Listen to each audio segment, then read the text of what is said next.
Genesis chapter 39. Meanwhile, Joseph had been taken down to Egypt, where an Egyptian named Potiphar, an officer of Pharaoh and captain of the guard, bought him from the Ishmaelites who had taken him there. And the Lord was with Joseph, and he became a successful man, serving in the household of his Egyptian master.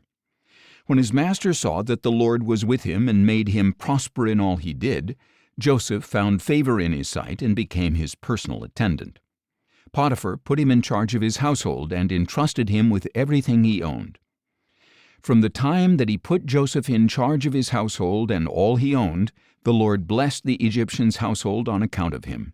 The Lord's blessing was on everything he owned, both in his house and in his field. So Potiphar left all that he owned in Joseph's care. He did not concern himself with anything except the food he ate. Now Joseph was well built and handsome, and after some time his master's wife cast her eyes upon Joseph and said, "Sleep with me." But he refused. "Look," he said to his master's wife, "with me here my master does not concern himself with anything in his house, and he has entrusted everything he owns to my care. No one in this house is greater than I am. He has withheld nothing from me except you, because you are his wife. So how could I do such a great evil and sin against God?" Although Potiphar's wife spoke to Joseph day after day, he refused to go to bed with her or even be near her. One day, however, Joseph went into the house to attend to his work, and not a single household servant was inside. She grabbed Joseph by his cloak and said, "Sleep with me." But leaving his cloak in her hand, he escaped and ran outside. When she saw that he had left his cloak in her hand and had run out of the house, she called her household servants.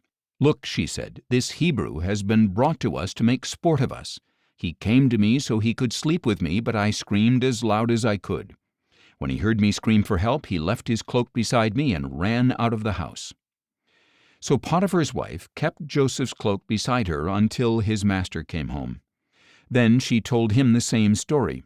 "The Hebrew slave you brought us came to me to make sport of me, but when I screamed for help, he left his cloak beside me and ran out of the house." When his master heard the story his wife told him, saying, "This is what your slave did to me," he burned with anger. So Joseph's master took him and had him thrown into the prison where the king's prisoners were confined. While Joseph was there in the prison, the Lord was with him and extended kindness to him, granting him favor in the eyes of the prison warden. And the warden put all the prisoners under Joseph's care, so that he was responsible for all that was done in the prison.